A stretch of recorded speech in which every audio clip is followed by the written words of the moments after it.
성선설 다들 한 번쯤 들어보셨을 겁니다. 인간의 본성은 사실 겁나게 착하다는 주장이죠. 그런데요, 본론부터 말해봅시다. 성선설이고 멍소리 아닙니까? 아니, 인간이 원래 착하다고요? 그게 뭔 봉창 두들기는 헛소리죠. 돈과 명예를 위해서 친구 가족도 팔아먹는 쓰레기가 수두룩한데 어린애 족법 소녀들조차 서슴없이 나쁜 짓을 저지르는데 그 맹자라는 작자가 성선설을 강요할 때 뭐라고 했습니까? 우리는 불쌍한 사람을 보면 연민을 가진다. 그러니까 본성이 착하다. 그런데요, 참 이상한 논리 아닙니까? 인생 살다 보면 연민보다 나쁜 유혹이 더 많이 들던데요. 착한 마음이 자연스럽게 생긴다는 이유로 인간 본성이 착하다고 얘기한다면 나쁜 마음도 자연스럽게 생기니까 본성이 나쁘다고 얘기할 수 있는 거 아닌가요? 어이 맹자군, 제대로 변명해 보라고. 그런데 말입니다, 여러분, 제가 재밌는 팩트 알려드릴까요? 사실 맹자는요, 모든 인간이 선하다고 생각하지 않습니다.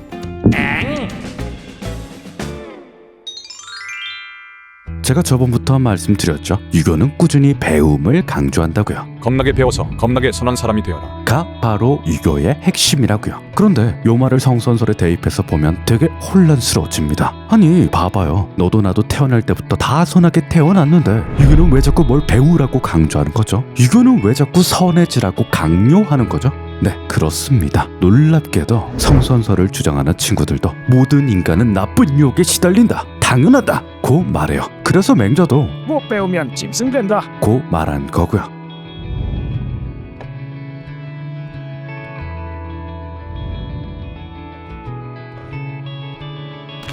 조금 혼란스럽죠? 이건 우리가 생각하는 거랑 완전히 똑같지 않습니까? 그럼 대체 왜 본성이 선하다고 말한겨? 그래요. 사실은 우리가 첫 단추부터 잘못 깨고 있었답니다. 이해를 위해 게임으로 비유해보죠. 우리는요, 본성이 선하다는 말을 들었을 때 태어날 때부터 선스탯, 선스킬, 선레벨이 만렙이다 하는 느낌으로 듣습니다. 그냥 인생을 시작할 때부터 만렙 전사로 태어나는 느낌인 거죠. 그런데요, 유교에서 말하는 본성은 그렇게 이해해서는 안 됩니다. 게임으로 비유하자면 아직 찍지 않은 잠재 능력, 잠재 스킬, 봉인된 별자리와 비슷해요. 정리하자면 성선설의 참뜻은 이렇습니다. 인간은 단 한 명도 빠짐없이 모두가 선한 잠재력을 갖고 태어났다. 그리고 이걸 개방해야만 인생을 더 잘 살 수 있다. 하지만 같은 게임이라도 당연히 뉴비도 있고 고인물도 있는 것처럼 모두가 잠재력을 개방할 수는 없습니다. 당연히 누군가는 레벨업을 게을리하고 스킬 포인트가 부족할 테니까요. 그래, 그럴 수 있지. 맹자는 해당 사실을 아주 이상하게 생각하지 않아요. 우리 인생에는 온갖 나쁜 사고가 생기고 온갖 나쁜 유혹들이 쏟아지니까 평소에 조심조심하지 않는다면, 끊임없이 배우지 않는다면 인간은 필히 욕망에 치우쳐서 잠재 능력을 여는데 실패하고 P급 인간이 되어버릴 테니까. 그러나 범죄를 저지르고 감옥에 간 사람이 이렇게 투덜거린다면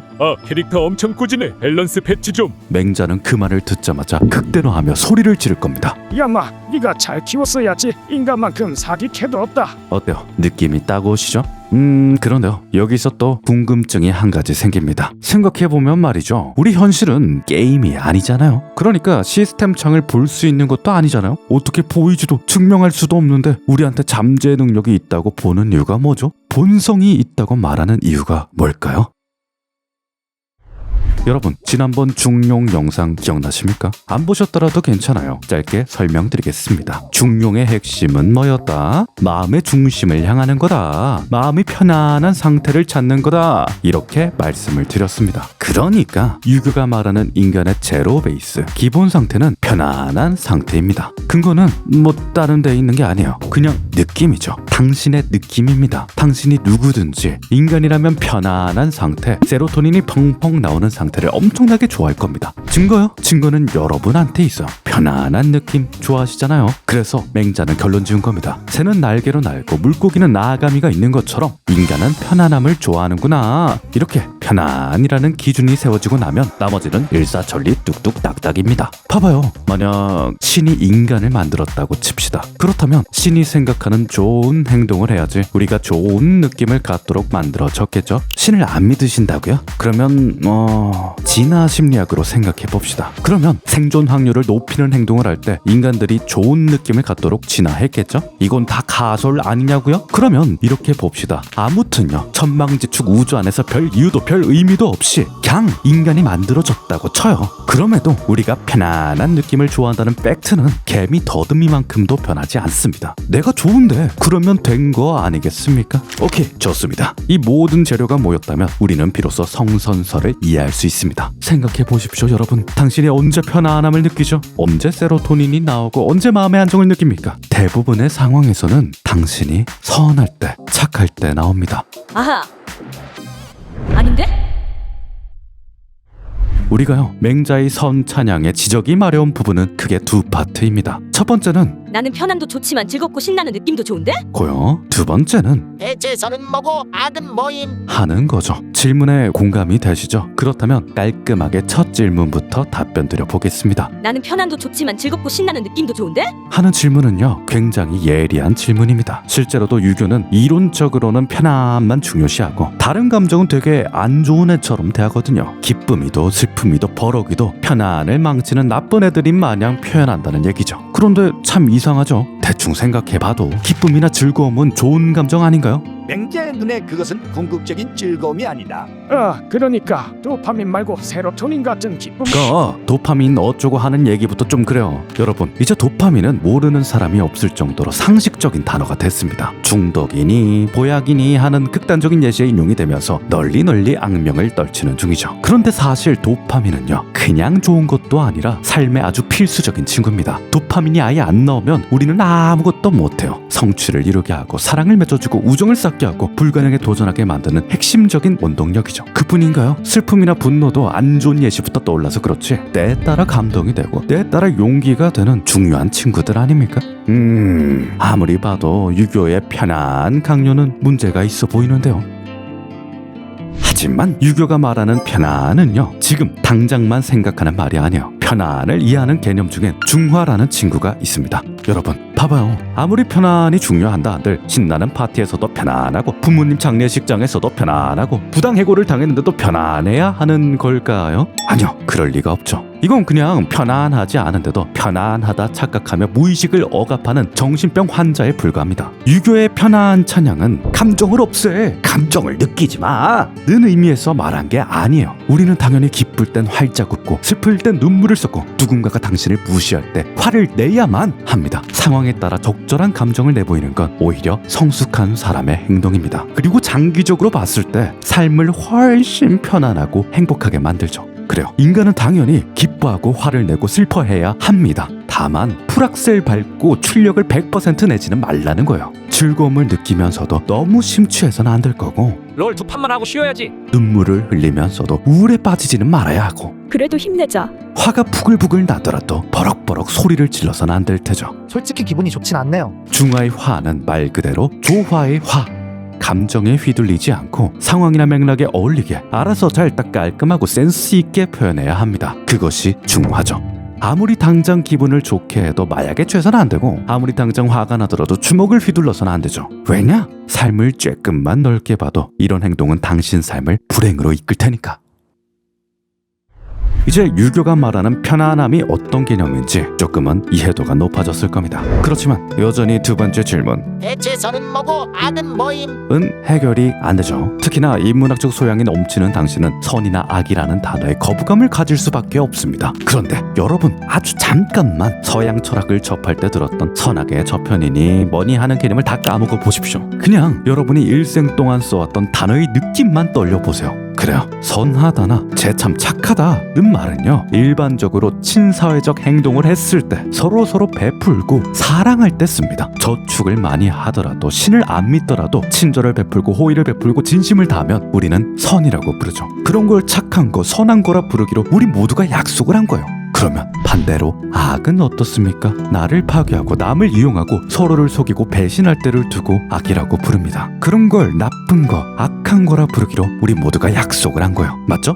물론 영어 자막으로 보시는 분들은 조금은 혼란스러울지도 모릅니다. 유교 문화권이 이해하는 선과 기독교 문화권이 이해하는 굿은 똑같이 번역되지만 미묘한 뉘앙스 차이가 있거든요. 그래서 인간이 원래 시원하다고 시원이 뭔디 네 맘대로 정하지마. 서양 사람들은 선악의 논쟁을 이미 오랫동안 해와서 그런지 맹자의 선을 오해도 하더라고요. 그런데 여러분, 제가 아무리 살피고 또 살펴봐도요, 공자 맹자가 말한 선은 굿이 아니라 러브에 훨씬 가까운 표현입니다. 그러니까 성선설은 사실 성럽설이라고 표현하는 게 나을지도 몰라요. 당신은 사랑받기 위해 또 사랑하기 위해 태어난 사람. 이라는 게 대전제니까. 그렇습니다. 여러분, 맹자가 말하는 진리는 어려운 개념이 아닙니다. 생각해봐요. 세상에 사랑 없이 행복하고 편안할 수 있는 인간이 대체 어디에 있겠습니까? 남한테 욕먹어도 멘탈이 멀쩡한 인간이, 남한테 미움받는 걸 좋아하는 인간이 세상 어디에 있겠습니까? 이게 맹자가 말하는 가장 기본적인 인간의 뿌리고 우리가 매일매일 체험하는 팩트죠. 물론 당연히 우리는 바보 같은 욕망에도 시달립니다. 바람 피고 싶다, 죽이고 싶다, 그르륵학학 사기쳐서 한탕하고 싶다, 횡령하고 싶다, 거나 훔칠래, 마약할래, 술에 찌들래 같은 생각은 너나 우리 여러분 모두에게 자연스럽게 드는 생각이에요. 그런데요, 제정신 박힌 사람들은 안 합니다.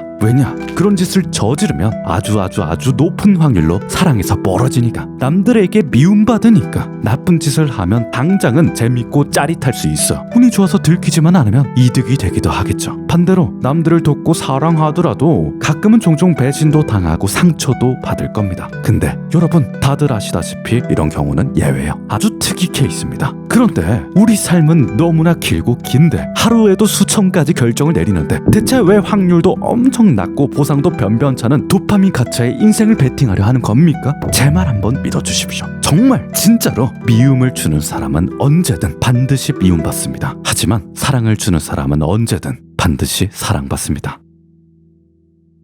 맹자가 살았던 시대는 전국시대, 춘추시대보다 더한 엉망진창 개막장시대. 맹자는 인간이 저지르는 수많은 악행을 보면서도 본질을 꿰뚫고 성선설을 주장했습니다. 사람들은 누구보다 강렬하게 사랑받고 싶어 하는데 그게 가장 핵심적인 인간의 본성인데 철학의 부재와 멍청함 때문에 눈앞의 이익과 가짜 사랑에만 눈이 멀어 미움을 퍼뜨린다는 사실을 깨달은 거죠. 그래서 맹자는 인간들에게 니네가 진짜 원하는 게 뭔지를, 사랑을 다시 한번 일깨워준 겁니다. 그럼 성악설이 틀렸다는 말이야? 물론 그렇다고 해서 성악설이나 성무선악설이 논리적으로 틀렸다는 말이 아닙니다. 오히려 훨씬 설득력이 있고 직관적이죠. 다만 소신 발언을 하자면 서로 더 나은 방식으로 이야기하고자 하는 마음에 다르게 표현한 것이라 봅니다. 인간은 원래 악하니까 사랑해야 돼. 인간은 원래 선하니까 사랑해야 돼. 인간은 맘대로니까 사랑해야 돼 하는 식으로 논리의 순서나 구성이 다르게 되어 있을 뿐이고 사실 본질은 같죠.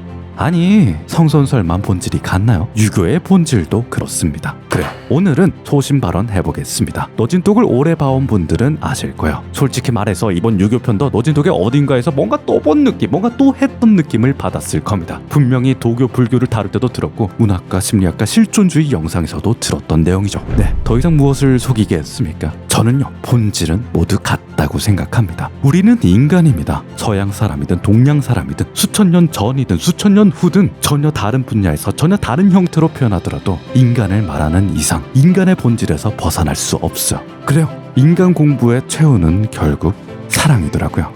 조금 허무하시죠? 저도 난생 처음 이 사실을 깨달았을 땐 의욕이 많이 꺾이답니다. 내가 하는 일이, 내가 열심히 공부했던 게 고작 사랑을 위해서였다니. 말도 안 돼. 내가 고작라니, 내 고작 사랑이라니. 그런데 말입니다, 유튜브로 등 떠밀려서 더 하다 보니 더 읽다 보니 이게 뭐람? 사랑이 전부가 아니답니다. 다시 말해볼게요. 그러니까 사랑이 전부는 맞는데요, 지금 제가 아는 사랑은 전부가 아니더라고요. 어떤 책을 봐도 어떤 공부를 해도 같은 사랑도 뒤에서 본 놈은 이렇게 말하고 옆에서 본 놈은 그렇게 말하고 위에서 본 놈은 저렇게 말하답니다. 처음에는 누가 거짓말 하는 거 아니야? 하고 느꼈지만 사실은 각자가 보는 곳에서 필사적으로 사랑을 묘사하려 애썼을 뿐이답니다. 그러면 굳이 인문학 안 해도 되는 거 아님? 그럴 리가요. 우리는 그들의 이야기를 듣고 공통점에서는 확신을, 차이점에서는 깨달음을 가질 수 있지 않겠습니까? 저는 장담합니다. 제가 콘텐츠에서 사랑 타령을 하기 시작한 건 대충 3년 전부터지만 3년 전, 2년 전, 1년 전, 그리고 지금 말하는 사랑은 정말 진짜 다릅니다. 과거에 봤던 고작 사랑은 이제 울트라 슈퍼 레전드 킹갓 사랑으로 바뀌었고, 마음만 강조했던 1차원적 사랑은 맥락을 염두에 둔 유용한 알잘딱 사랑이 되었죠. 그리고 무엇보다 제가 그때 알던 사랑이 전부가 아니라는 사실은 지금 제가 아는 사랑 또한 전부가 아니라는 힌트가 되어줬습니다. 뭐시기냐? 저도 아직 갈 길이 한참이라는 얘기죠. 저는요 출발 지점이 멀어서 여전히 사람들에게 말실수도 하고 바보 같은 짓도 많이 합니다. 물질주의 타령에도 아직은 돈이 좋고 불편한 일이 생기면 도망부터 치고 싶습니다. 그러나 그럼에도 분명히 많은 게 바뀌었습니다. 정말 다른 건 몰라도 맹자 같은 확신은 생겼습니다. 아, 앞으로도 더 많이 바뀌겠구나. 인간이라면 누구나 사랑할 수 있구나.